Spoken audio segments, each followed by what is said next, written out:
Hello, हाय, welcome, नमस्ते। मेरा नाम ऋतिक और आज हम फिर से बात करने वाले हैं एक और इंटरेस्टिंग कंसेप्ट के ऊपर। तो ये वीडियो उन बच्चों के लिए मोस्ट इंपोर्टेंट होने वाली है जिनके पास सब्जेक्ट है इंटरमीडिएट मैक्रो इकोनॉमिक्स। तो चलो फिर शुरू करते हैं आज की वीडियो, जहां पे हम बात करेंगे लेसन नंबर 1 के आखिरी कंसेप्ट की। यानी कि लेसन नंबर 1 हमारा इसी वीडियो से खत्म हो जाएगा। और भाई इस कंप्लीट सीरीज के नोट्स बन चुके हैं। जिन बच्चों ने नोट्स ना परचेज किए वो इस नंबर पे कांटेक्ट करें, नोट्स परचेज कर सकता है 9667836336। आई बात समझ में, जो आपके एग्जाम में काफी हेल्प करने वाले हैं। खासकर ये सब्जेक्ट है थ्योरेटिकल, तो थोड़ी सी ज्यादा हेल्प हो जाएगी आपकी इन नोट से। आई बात समझ में। तो चलो फिर शुरू करते हैं आज की वीडियो, जहां पे हम बात करेंगे लेसन नंबर 1 यानी कि जो हमारा लेबर मार्केट था उसके ऊपर। ये हमारी आखिरी वीडियो होने वाली है और ये कंप्लीट कंसेप्ट करने के बाद हम बस मात्र एक छोटा सा कंसेप्ट और करेंगे, जिसके साथ ही हमारी ये वीडियो खत्म हो जाएगी। तो शुरू करते हैं लेबर मार्केट के ऊपर। और भाई ये वीडियो सेमेस्टर 4 वालों के लिए काफी इंपॉर्टेंट है।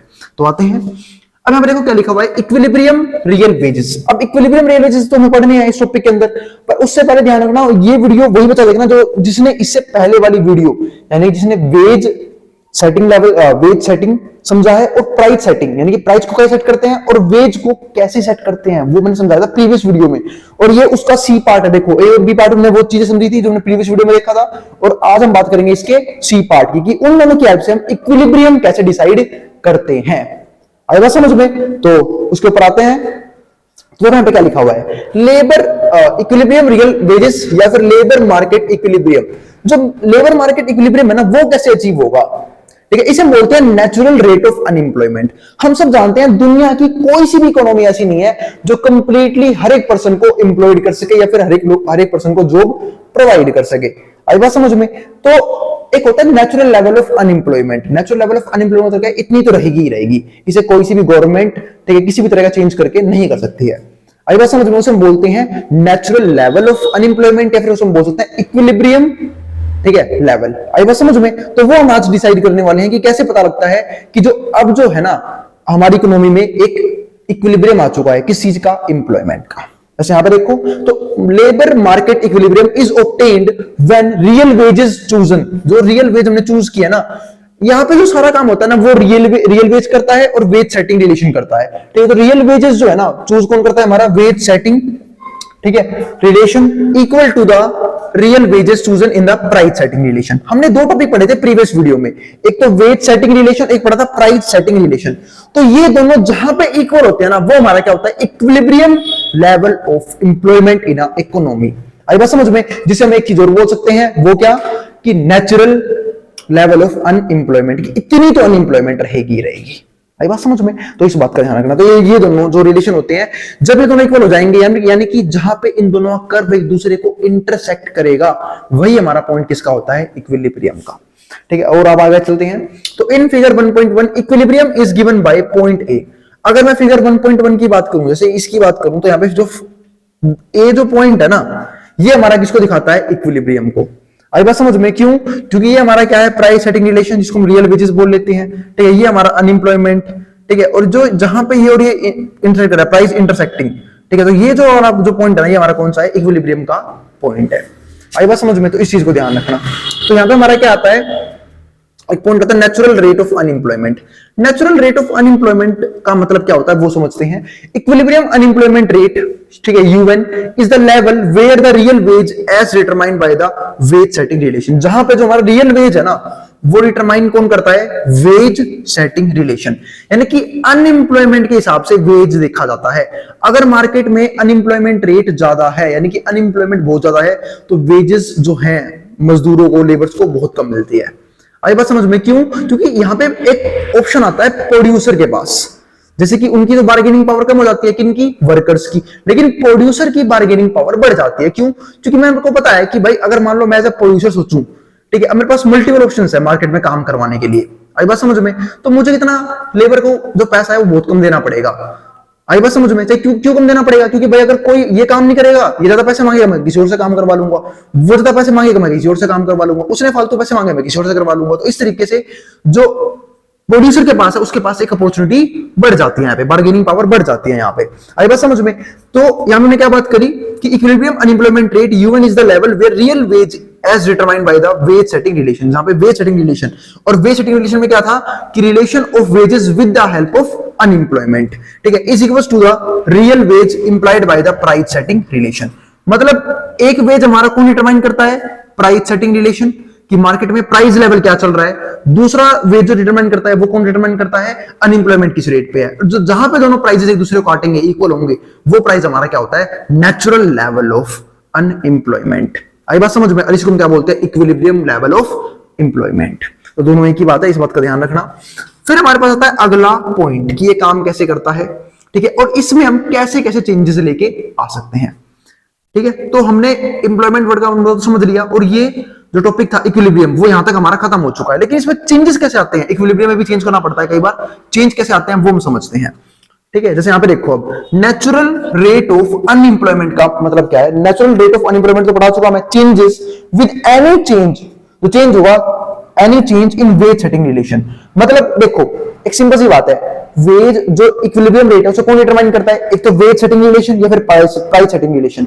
तो अगर या तो मैं वेज सेटिंग रिलेशन थोड़ा चेंज कर दूं या मैं प्राइस सेटिंग रिलेशन थोड़ा सा चेंज कर दूं, तो सिंपल सी बात है मेरा इक्विलिब्रियम पॉइंट भी चेंज हो जाएगा, उसमें शिफ्ट आएगा या फिर मोमेंटम आएगा। अब वही समझेंगे हम, ठीक है। तो natural rate of unemployment changes with any change in wage setting relation by an increase in unemployment benefits. अब ये अनएम्प्लॉयमेंट बेनिफिट्स का मतलब क्या है कि भैया अनएम्प्लॉयड होने के भी बेनिफिट्स होते हैं क्या? बिल्कुल मेरे भाई होते हैं। गवर्नमेंट कहते तुम वेले बैठो, खाली बैठो, हम तुम्हें पैसा देंगे खुद से, हम तुम्हारे लिए काम करेंगे, हम तुम्हें फ्री पैसा देंगे, जैसे गवर्नमेंट करती है।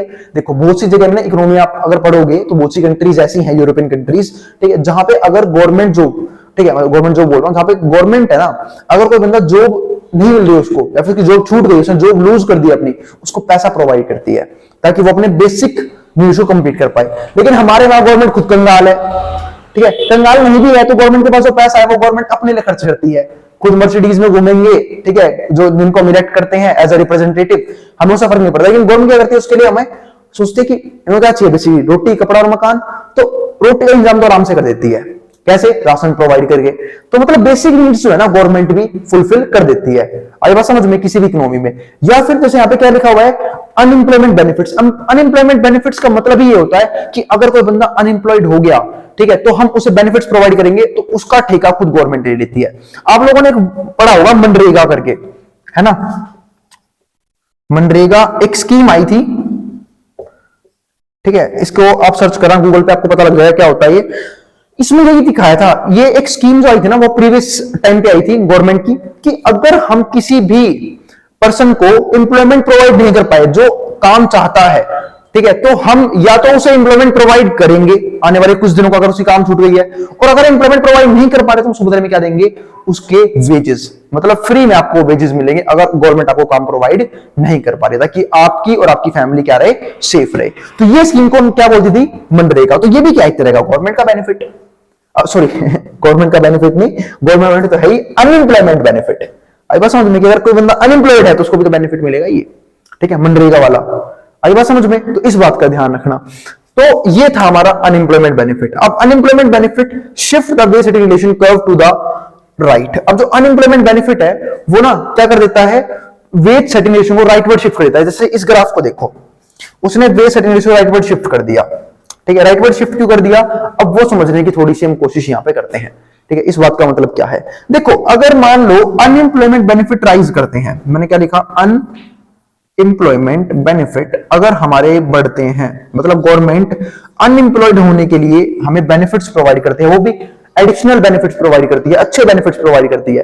तो मैं एक बात पूछता हूं, क्या कोई बंदा काम करना चाहेगा? बिल्कुल नहीं, है ना। अगर किसी को फ्री में पैसा मिले, तो ज्यादातर लोग तो ऐसे ही होते हैं ना भाई, कामचोर किस्म के, मतलब लेजी पर्सन होते हैं बहुत सारे। तो अगर पैसा मिलेगा तो वो क्या करेंगे, आराम करना पसंद करेंगे, या फिर वो काम करेंगे जिसमें सब मजा आ रहा है। आई बात समझ में, तो कहने को चाह रहा हूं वो प्रोसेस से भागेंगे अपने काम के। तो सिंपल सी बात है, तो अनएम्प्लॉयमेंट बेनिफिट गवर्नमेंट प्रोवाइड करेगी तो मार्केट में जो है ना, कहने को तो अनएम्प्लॉयमेंट रेट ज्यादा होगी, ठीक है, लेकिन एक्चुअल काम करने वाले लोग क्या हो जाएंगे, कम हो जाएंगे। आई बात समझ में, तो इस केस में क्या होगा, हमारा जो अनएम्प्लॉयमेंट रेट है वो क्या कर जाएगा, राइज कर जाएगा। देखो अनएम्प्लॉयमेंट रेट जो है वो हमारा राइज कर जाएगा, प्राइस कांस्टेंट रहेगा, ठीक है। तो यहां पर देखो क्या लिखा हुआ है, higher unemployment benefits increase the bargaining power. किसकी बार्गेनिंग पावर बढ़ाएगा ये, उसकी, क्या नाम है, लेबर्स की। अब बात है लेबर्स की बार्गेनिंग पावर ऐसे कैसे बढ़ेगी, मैंने बोला अगर अनएम्प्लॉयमेंट बेनिफिट्स बढ़ी तो लेबर की बार्गेनिंग पावर बढ़ गई। अब कैसे बढ़ेगी लेबर की बार्गेनिंग पावर? क्योंकि अब जानते हैं लेबर्स क्या कि अगर प्रोड्यूसर हमें काम प्रोवाइड नहीं भी कर पा रहा, सैलरी कम भी दे रहा है, फर्क ही नहीं पड़ता, गवर्नमेंट हमारा घर चला दिया, गवर्नमेंट हमारा खर्चा उठा रही है, हमें जरूरत ही है काम करने की। तो इस केस में क्या होगा, लेबर की बार्गेनिंग पावर बढ़ जाएगी। तो भाई अगर तुम्हें काम देना है तो तुम गवर्नमेंट जो हमें चीजें प्रोवाइड कर रही है, सर्विसेज प्रोवाइड कर रही है, हमें जो बेनिफिट्स प्रोवाइड कर रही है, उससे फालतू पैसा दो। नहीं दोगे तुम काम नहीं करेंगे, हमें तो पैसा यूं भी मिल रहा है। एक सिंपल सी बात मैं बोलता हूं, अगर मान लो गवर्नमेंट किसी को पर डे का 500 रुपए दे रही है, अगर काम ना प्रोवाइड कर पाए तो, अभी बात समझ में, और काम करेगा तो नहीं पैसा मिल रहा है, तो वो क्यों करेंगे काम? वो करेंगे ही नहीं, वो गवर्नमेंट से लेंगे पैसा। कह रहे जब बैठे बैठे भी सेम अमाउंट मिलना है मुझे और काम करके भी सेम अमाउंट मिलना है, तो बैठे बैठे क्यों ना अपना फोन चलाऊं, आराम से टीवी देखूं और पैसा मिल जाए मेरे पास। आई बात समझ में? तो अगर अनएम्प्लॉयमेंट बेनिफिट्स किसी भी इकोनॉमी के अंदर बढ़ाए जाते हैं तो लेबर्स की बार्गेनिंग पावर राइज कर जाती है। तो यहां पे क्या लिखा हुआ है मैंने, higher unemployment benefits increase the bargaining power of workers, increasing wages. तो वेजेस भी क्या करने पड़ते हैं, बढ़ाने पड़ते हैं at a given rate of unemployment, rightward shift to wage setting WS to WS1। तो यहां पे देखो जो वेज सेटिंग जो लेवल है ना वो WS से क्या होगा, WS1 हो गया। अब आता है हमारे पास अगला पॉइंट। तो यहां से मैं आपको एक बात और क्लियर करवाना चाहूंगा कि गवर्नमेंट कैसे हमारे इमोशंस के साथ खेलती है, वो समझा करो कभी भी। जैसे कि आपने देखा होगा करंट गवर्नमेंट कोई भी आती है वो फ्री में चीजें प्रोवाइड करना शुरू कर देती है, फ्री में बिजली, फ्री में पानी, फ्री में ये, फ्री में वो।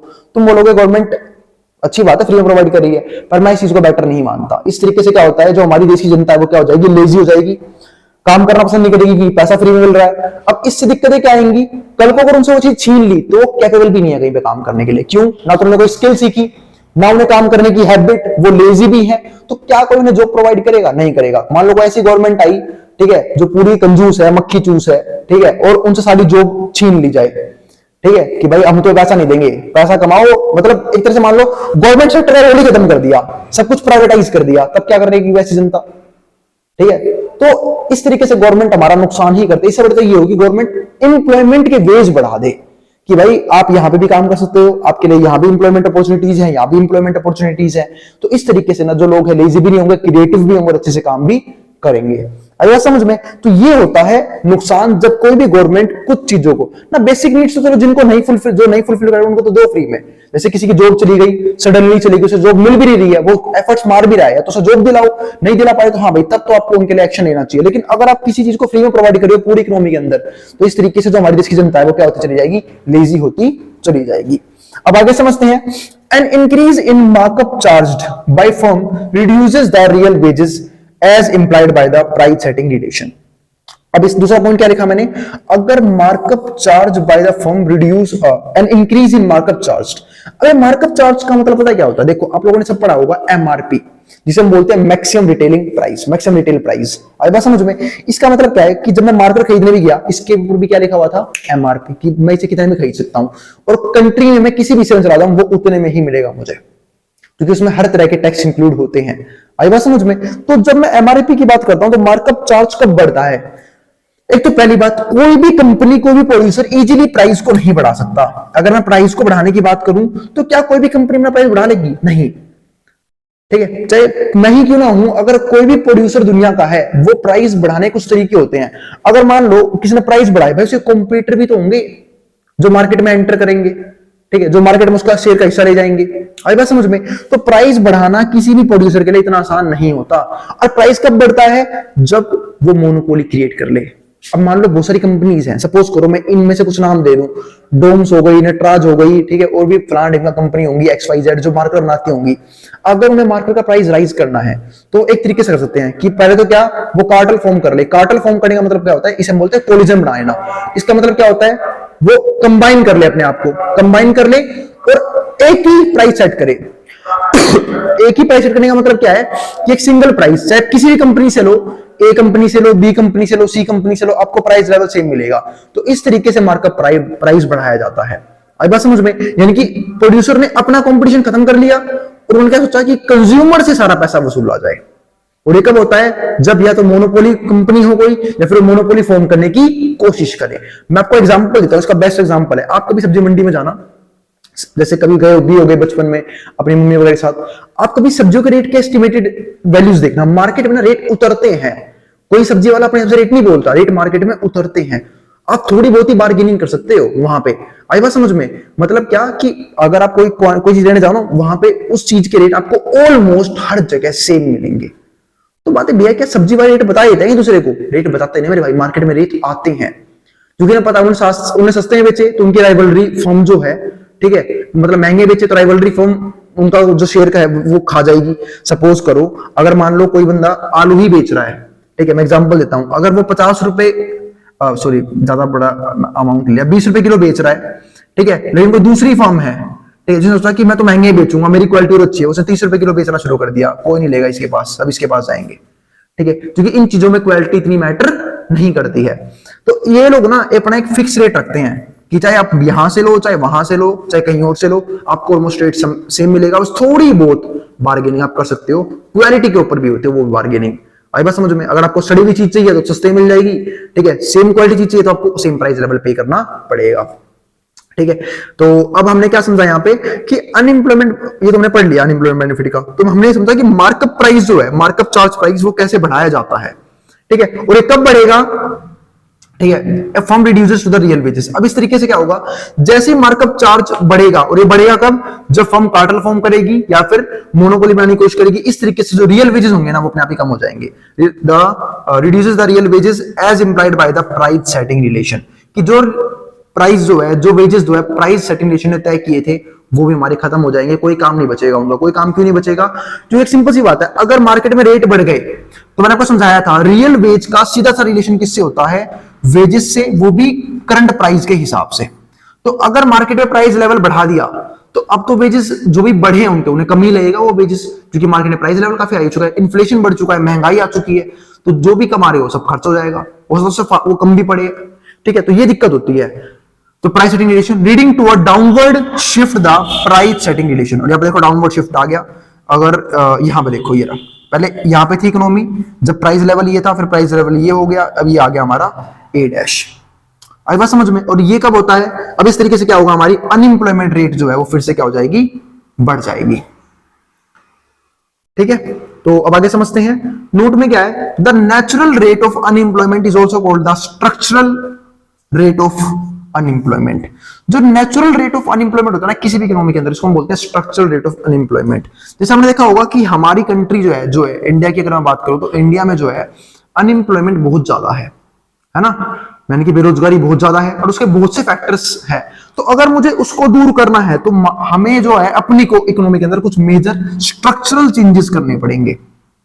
अगर वो स्ट्रक्चरल चेंजेस नहीं किए गए, चाहे वो एजुकेशन को लेके हो, ठीक है, एजुकेशन कोई तरीके को लेके हो, ठीक है, इसके ऊपर बात करेंगे कभी हम डिटेल में, लेकिन अलग सीरीज में, पढ़ाई का मैटर नहीं है ये, थोड़ा सा सोशल ज्यादा हो जाता है तो बाद में बात करेंगे, ठीक है। तो स्ट्रक्चर में चेंज करना पड़ेगा हमें अपनी सोसाइटी की। आई बात समझ में? अब जिसको पहले आता है जो उतारना उतार सकता है। उम्मीद है आपको इक्विलिब्रियम का पॉइंट ऑफ व्यू समझ में आ गया होगा, और कैसे इक्विलिब्रियम में चेंजेस ला सकते हैं उसके दो फैक्टर देखे हमने, वो भी डिस्कस कर लिए। अब हम चलेंगे इस चैप्टर के आखिरी टॉपिक पे, और इसी के साथ हमारा ये चैप्टर खत्म हो जाएगा। आई बात समझ में? फिर भी किसी प्रकार का डाउट, किसी भी प्रकार की क्वेरी हो, अपनी कमेंट बॉक्स में कमेंट कर देना, मैं उस क्वेरी को रिजॉल्व करने की पूरी कोशिश करूंगा। पहले जिसको जो उतारना उतार ले, मैट्रॉन बोर्ड के सामने से। चलो फिर हम देखते हैं इस वीडियो का आखिरी कंसेप्ट और आखिरी टॉपिक। जैसे लिखा हो क्या हुआ है, फ्रॉम एम्प्लॉयमेंट टू आउटपुट, यानी कि एम्प्लॉयमेंट और आउटपुट का आपस में क्या रिलेशन है। तो अगर मैं पहले इसे रिलेट करने की कोशिश करूं, इसे पढ़ने से पहले मैं समझा देता हूं। देखो, मार्केट में जितनी ज्यादा एम्प्लॉयमेंट होगी ना, आउटपुट भी उसी लेवल पे जनरेट होगा, और उसकी डिमांड भी उसी लेवल पे जनरेट होगी। सपोज करता हूं, आपको बताता हूं, मान लो मार्केट में एम्प्लॉयमेंट रेट बढ़ गया। अब एम्प्लॉयमेंट बढ़ेगा, यानी कि सबके सब लोग कहीं ना कहीं काम कर रहे हैं और एम्प्लॉयड है किसी ना किसी चीज की, मतलब किसी ना किसी गुड्स की या फिर किसी ना किसी सर्विसेज की प्रोडक्शन में। और जब प्रोडक्शन करेंगे तो सिंपल सी बात है, मार्केट में आउटपुट का लेवल क्या होगा, बढ़ेगा। एम्प्लॉयमेंट बढ़ी, आउटपुट बढ़ा। आई बात समझ में? और जब ये एम्प्लॉयड होंगे सारे लोग, तो सिंपल सी बात है, इसका मतलब क्या है कि पूरी कंट्री में ज्यादातर जो लोग हैं ना वो पैसा कमा रहे हैं, और जो पैसा कमा रहे हैं तो खर्च भी करेंगे। खर्च किन पे करेंगे? जिन कंपनीज ने इनसे ये वाली गुड्स और सर्विसेज बनवाई हैं, ये जो आउटपुट्स बनवाई हैं उनके ऊपर, यानी कि वापस क्या होगा, इन कंपनीज के पास पैसा जनरेट होगा, ठीक है, और वो वापस इंप्लॉइज को हायर करेंगे दोबारा प्रोडक्शन करने के लिए, और फिर दोबारा इंप्लॉयमेंट जनरेट होगी, फिर आउटपुट बढ़ेगा, और फिर क्या होगा, उन कंपनीज को वापस पैसा मिलेगा। हम सब जानते हैं कि एक सिंपल सी बात है, कंपनीज भी ना, इसे बोलते हैं सर्कुलर फ्लो ऑफ इनकम। जैसे कि हम अपनी सर्विसेज, इसे हम बोलते हैं फैक्टर ऑफ प्रोडक्शन, हम खुद जाए काम करते हैं, ठीक है। फिर कंपनीज में हम क्या बनाते हैं, आउटपुट या फिर गुड्स या फिर सर्विसेज बनाते हैं, उसे कंपनी बेचती है, ठीक है। अब जब हमने बना दिया, हमें क्या मिल गई, वेजेस मिल गई, सैलरी मिल गई, ठीक है। फिर वो क्या करती है, उन चीजों को बेचती है। बेचती है क्या होता है, तो वापस जो कंज्यूमर्स का पैसा वापस किसके पास आता है, कंपनी के पास आता है।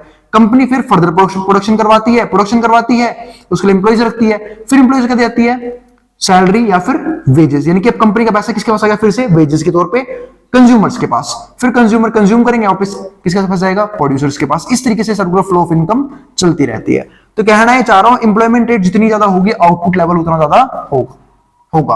अब जब इंप्लॉयमेंट कम होगा तो आउटपुट भी कम जनरेट होगा, लोग डिमांड भी कम करेंगे, जैसा करते भी हैं। क्योंकि जब भाई एक सिंपल सी बात है, अगर मैं एग्जांपल देता हूं, हर एक फैमिली में अगर सिर्फ वन इनकम जनरेटर है, यानी कि 1 या 2% से इनकम जनरेट कर रहे हैं 5 से 10 बंदों की फैमिली में, इसका मतलब क्या है कि वो डिमांड कम करते होंगे। डिमांड क्यों कम करेंगे, क्योंकि इतना पैसा ही नहीं है कि सारी सुख सुविधाएं आप प्राप्त कर सको। आई बस समझा, तो आपकी इनकम उस लेवल पे है, अगर इनकम कम है फिर वो दिक्कतें झेलनी पड़ेगी आपको। तो यहाँ पे मैंने क्या देखा, यहाँ पे फ्रॉम अनएम्प्लॉयमेंट टू आउटपुट, यानी कि मार्केट में जितनी ज्यादा अनएम्प्लॉयमेंट होगी ना, उतना ही लैक ऑफ आउटपुट मिलेगा, और जितनी ज्यादा इंप्लॉयमेंट होगी आउटपुट भी उतना ज्यादा मिलेगा। तो हमने यहाँ पे क्या देखा कि जितना ज्यादा इंप्लॉयमेंट होगा उतना ही फालतू क्या होगा, आउटपुट लेवल बढ़ेगा किसी भी इकोनॉमी के अंदर। तो बात ऐसा कैसे होता है, मैं इसके लिए बेस्ट एग्जांपल देता हूं चाइना का।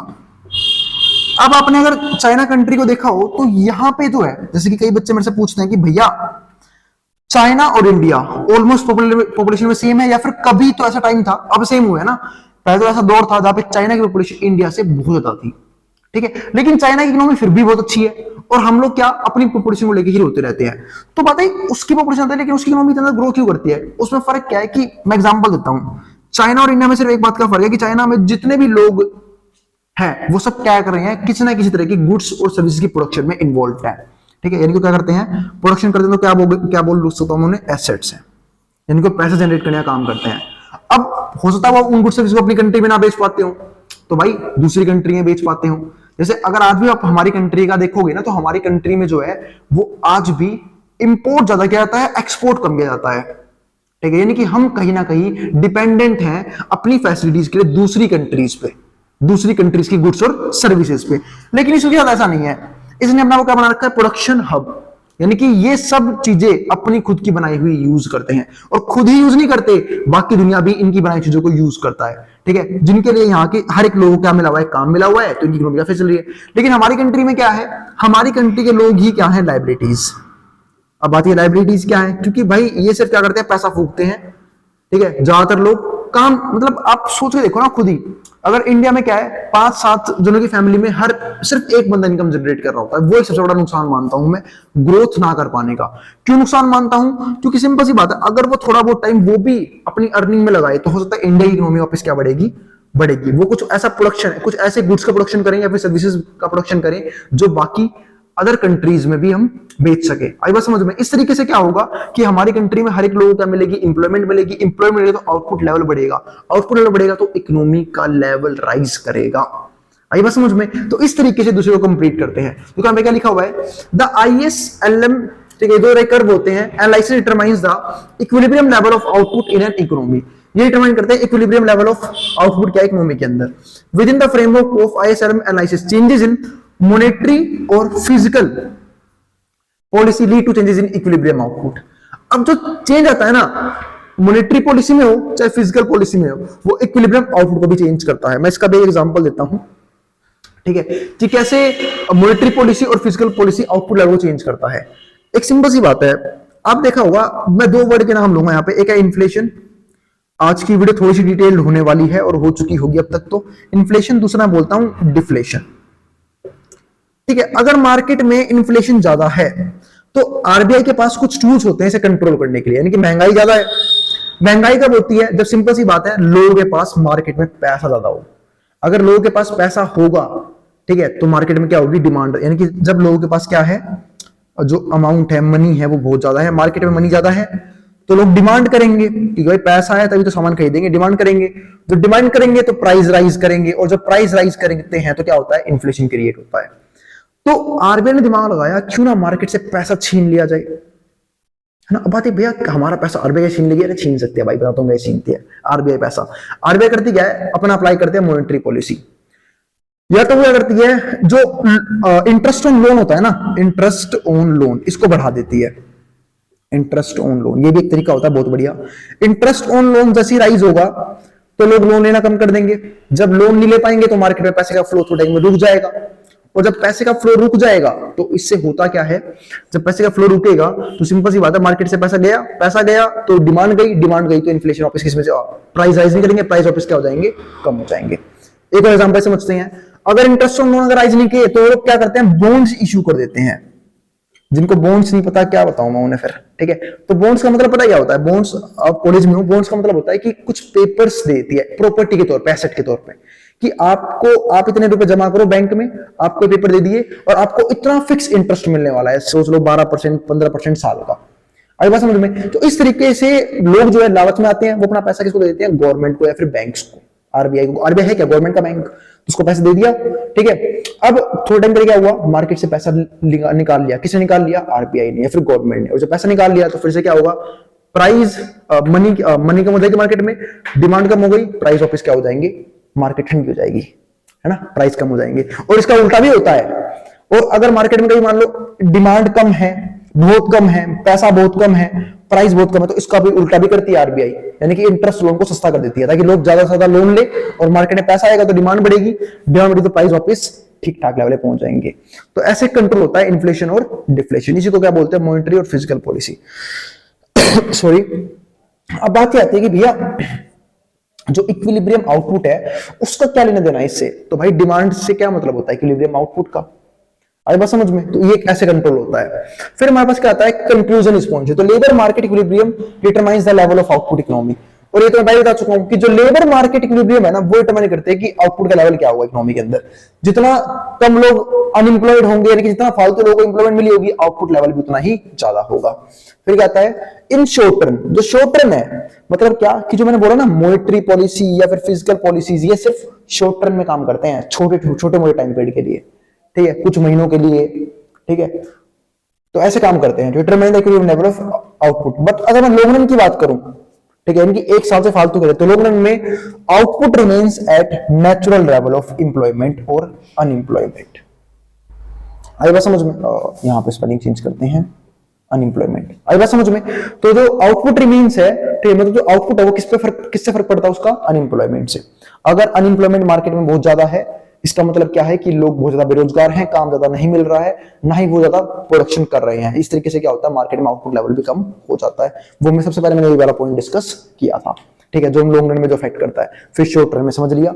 अब आते हैं भाई अगले कंसेप्ट्स पे। तो अगले कंसेप्ट पे बात करेंगे लेक्चर नंबर 2 की, जिसकी अगली वीडियोस आनी शुरू हो जाएगी। उम्मीद है आपको वीडियो पसंद जरूर आई होगी, और अगर भाई वीडियो पसंद आई हो तो वीडियो लाइक के बिना मत जाना, और चैनल को सब्सक्राइब भी कर देना ऐसी वीडियोस के लिए। अब जिसको जो उतारना उतार सकता है। मिलते हैं फिर अगली वीडियो में, ठीक है, तब तक के लिए बाय। और भाई इस कंप्लीट सीरीज के जिनको नोट्स परचेज करने हैं वो इस नंबर पे जाए और नोट्स भी परचेज कर सकता है, ठीक है।